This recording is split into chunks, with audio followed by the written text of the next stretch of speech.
Hello, you wonderful people, and welcome to another episode of Not Too Comic Book. This being a show where I talk about TV shows that are adaptations of comic books. For today's episode, I'm going to talk about Witch Watch Season 1, Episode 17. Great episode, a lot of really interesting things went down in this episode, so let's break it down. So, the first part of the episode, I love the whole mysterious thing of oh my god, they're waking up, and it seems like a deadly game. I'm like, I love that we're just got kind of dropped in the middle of this particular story. You don't even see how it began, but it plays into the parody because it's meant to be a Saw parody. I mean, you could be like, oh, we need Death Game, but it's like, no, it's specifically Saw, especially considering his name is Jig Jag.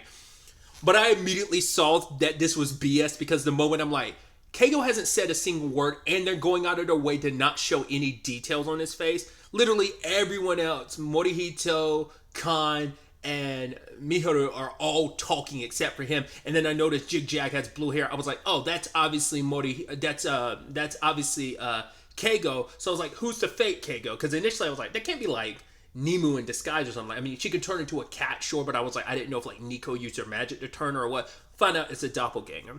Gotta give it up to Morihito because I didn't notice a little detail of it was only a single piece of rope that was holding Nico in place. But now it's like, oh my god, we're part of a death game.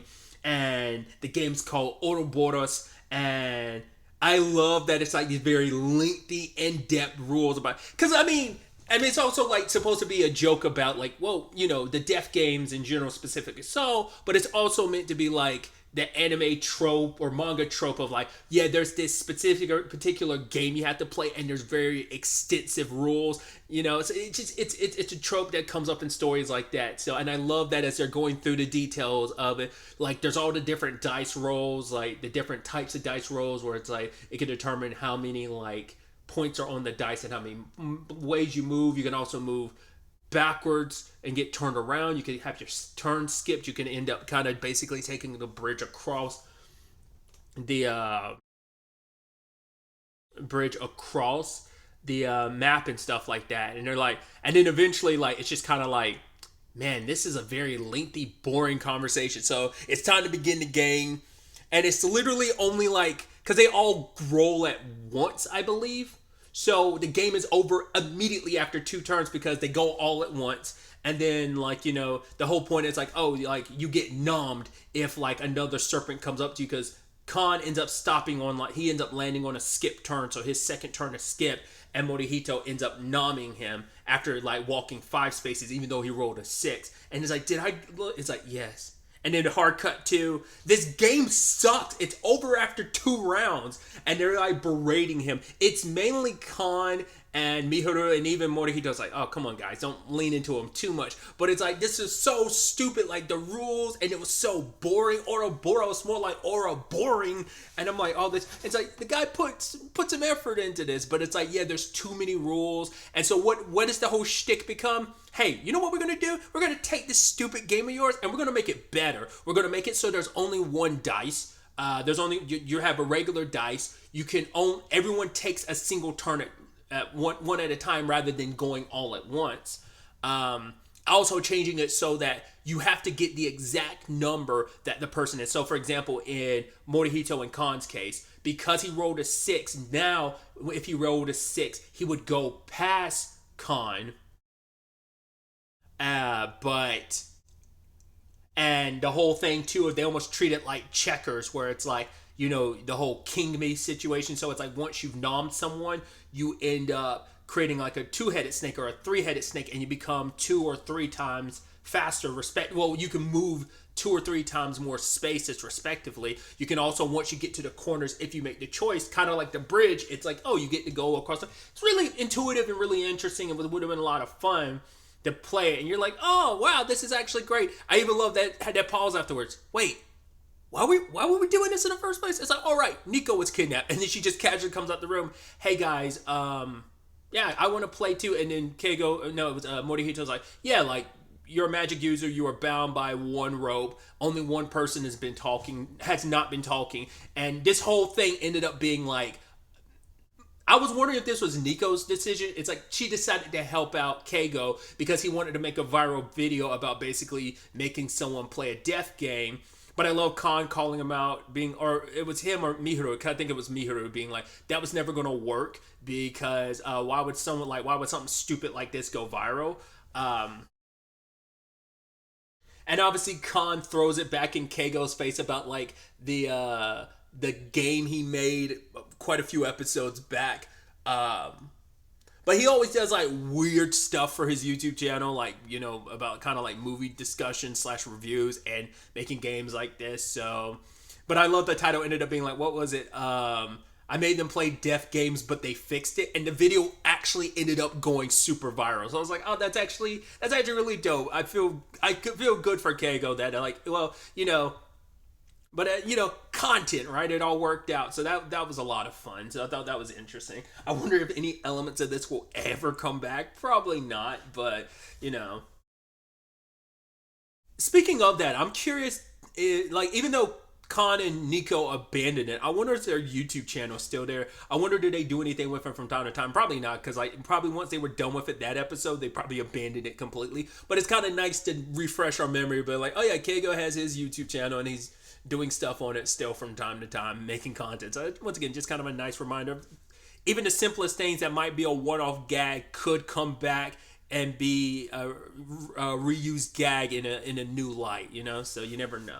And now moving on to the second part of the episode where we have Tenryu, the student council president, meeting with Nico, Morihito, Khan, and Keigo, and he's asking questions about, like, you know, how has kind of school been for them now that, you know, most of the students know. And Keigo, I guess not everyone knows Keigo's circumstances, because he's like, yeah, I've only told a few people about the whole werewolf situation, and maybe even the whole, you know, working with the sorry, what was I thinking of? Working with the warlock, because that comes up a little bit later on in the conversation where it's like, hey, like that like the brainwashing students thing, like even though it wasn't Keigo, it was Wolf that kind of worked alongside the warlock to do it. He was still kind of a willing participant, but either way, I digress. The fact that Tenryu knows that, I wonder how much do his friends and those who know, do they just know about him being a werewolf, or did he explain all those other circumstances too? But he only told those who he trusts. Morihito and Khan don't have to worry about it too much, because they're like, Nico being a witch basically overshadows them, so she's more interesting in comparison to, you know, those two. So, but yeah, it was just kind of like a temporary meetup, because it's like, hey, just want to get the lay of the lands. Like, you know, we've kind of seen mainly the positive output despite the recent a lot of the circumstances have happened at the school. For the most part, it's just like a casual check-in every once in a while, kind of like keep making sure everything's above board, everything's good and okay. And obviously, Nico tries to like enhance a pencil. Why they had that short of a pencil to begin with, regardless, she used an enlonging spell, but it didn't seem to work. So she goes off with Kara and Cuckoo, and while they're gone, Tenryu has like and I guess he kind of didn't want to have that conversation in front of Nico, because he knew probably how disheartening it was going to be. But he's like, you guys, especially as her familiars, I think it was a conversation they needed to have. That basically the teachers are worried about the more recent circumstances. I'm sure Yuki isn't a part of that conversation, even though she's like the only teacher we really see, which makes sense because I believe she's like their homeroom teacher, but also like, she probably most likely teaches another subject too, but I think she's mainly their homeroom teacher, if I'm not mistaken. We haven't really met a lot of the other staff members, but we haven't even, I don't think we've met the principal or the vice principal of the school, have we? I mean, sometimes those end up being like the most random characters you get introduced to in a series. Like, sometimes you'll probably go like most of the series only seeing them once or twice until they become like plot relevant, and then maybe they pop in continuously. I'm curious to see if that ends up being applicable to this series, but either way, basically there's going to be a special monitoring. Like, the student council, Tenryu in particular, is going to be monitoring them all the time, which they understand. They kind of have to accept it begrudgingly. Like, we get it, like there's like mishaps happening all the time, so they understand it sucks, but they accept it. But the problem is things start going bananas. Just as Tenryu's bringing up like the magical incidents, one ends up happening now where the longing spell became an embiggen spell because they're close enough, And I was about to say, because she has used it in Big and Spell before, because I think Morihito got hit with it in episode 2, if I'm not mistaken. Yeah. And so Khan's neck expands. Keigo grows a whole bunch of hair. Morihito has long nails. And Teruyu has a very long arm. And it looks like this very like weird mix mash of like X-Men, but then you think about it in the grand scheme of things, it's like, well, there's a lot of X-Men with like very particular and unusual abilities, even in, you know, even under the umbrella that is X-Men. But either way, it's like, cool, we have to resolve this situation, but basically it involves having Nico cast a spell again. And so they're basically trying to disguise it. Like, for example, he's supposed to be like, Morihito's going to disguise himself as like, oh, I'm a member of a band that's a big fan of Vega. I was like, as in Vega from Street Fighter? I was like, well, that kind of makes sense. Khan, they basically have him wrap his neck around and like it looks like he has a fat neck. He's supposed to be a wrestler. I forgot what their excuse for Keigo was supposed to be. I don't think, did they ever bother coming up with one for him? I don't think so. And I think that's kind of extra layers to the bit.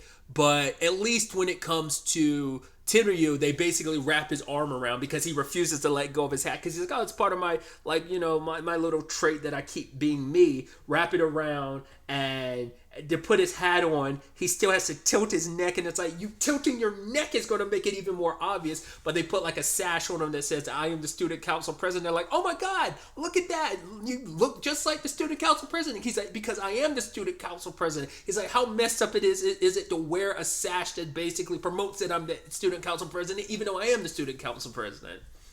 Then they have the situation with the teacher, and Morihito's like, oh yeah, I'm this member of this band who's a fan of Vega. And it's like, are you speaking a different language? And then Teruyu, he's like, oh my God, you're wearing that sash. And oh my God, look at Khan working hard to be a wrestler. And then Keigo's in the back, he's like, he didn't even notice me. It's like you're standing there looking like, oh God, is it cousin It? Yes, from the Addams family. And I was just like, why is that not like, but I guess like you're so covered with hair, no one would notice that that's something there. Like I said, I don't even think they came up with an excuse of what Keigo's thing is supposed to be, like how we covered that up. But either way, they used this opportunity to run. It's like, right, we got to get back to the house. And I love they run into someone from the school, and he says like, oh, hey, Morihito. And Morihito has everyone lined up so that when they pass him by, they're always at a right angle, at enough of an angle that it looks like they're covering for each other in his blind spot. I was like, that's so neat. And even Teruyu was impressed by Morihito because he's such a, you know, I mean, he's got the analytic mind that he immediately pieced it together, like that Nico. I mean, these 2 episodes showcase like how like on top of things Morihito is, but also like he's used to things going wrong, and once again he's been through this circumstance before. Like the others haven't had to deal with the embiggen spell. He had, you know, he was a quote unquote victim of it. But yeah, like Morihito even pointing his fingers in just the right way, because like from that guy's point of view, it looks like his nails are just normal. And Teruyu is like, man, like the dedication and like the know-how, like the kind of quick thinking and quick action. He's like, try to recruit him for the student council the last time they met up, and he's still trying. So we'll see if it ever succeed or not. But our little misfit crew of pseudo X-Men have to work together. Well, first and foremost, they start kind of becoming undone by their things because Morihito accidentally grabs Teruyu to drag him along, but his arm is wrapped around his body, so he spins like a Beyblade.